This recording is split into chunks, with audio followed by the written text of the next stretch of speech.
అండి ఈరోజు మనం చింతకాయ చేపలు చూద్దాం. దానికి కావాల్సిన చేపలు, చింతకాయ, పచ్చిమిర్చి, ఉప్పు కలిపి రుబ్బుకున్న పేస్ట్. ఇది ఫ్రిడ్జ్లో పెట్టుకుంటే ఒక 1 ఇయర్ వరకు మనకి అలాగే ఉంటుంది. ఇది లాస్ట్ ఇయర్ది. ఇది ఆ పేస్టు, ఉప్పు, కలర్ కోసం కొంచెం కారం కావాలి, లేదంటే పచ్చిమిర్చి కారంతో సరిపోతుంది. ఉల్లిపాయ ముద్ద, చింతకాయ కూరకి పచ్చిమిరపకాయలు ఇలాగా ఆయిల్లో వేసుకొని కొంచెం ఉల్లిపాయ పేస్ట్ వేసుకొని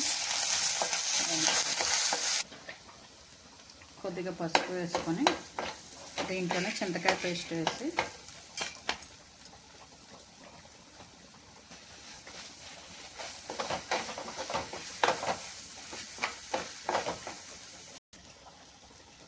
కొద్దిగా కలర్ కోసం కొంచెం కారం వేగుతున్నప్పుడు దీంట్లోనే కూరకు సరిపడగా వాటర్ ఇప్పుడే వేసేసుకోవాలి. దీంట్లో అల్లం వెల్లుల్లి కానీ గరం మసాలా పౌడర్లు కానీ ఏమీ వేయకూడదు. చింతకాయ కూరలో అల్లం వెల్లుల్లి కానీ అవి గరం మసాలా వేస్తే టేస్ట్ మారిపోతుంది.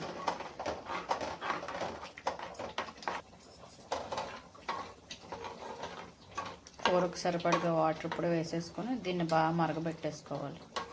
మరుగుతున్నప్పుడు చేపలు, చిన్న చేపలు కదా, వేసేస్తే ఒక 5 మినిట్స్లో కూర ఉడికిపోతుంది. కూర ఇలా అవుతున్నప్పుడు కరెక్ట్గా చేపలను ఇందులో వేసేసుకోవాలి.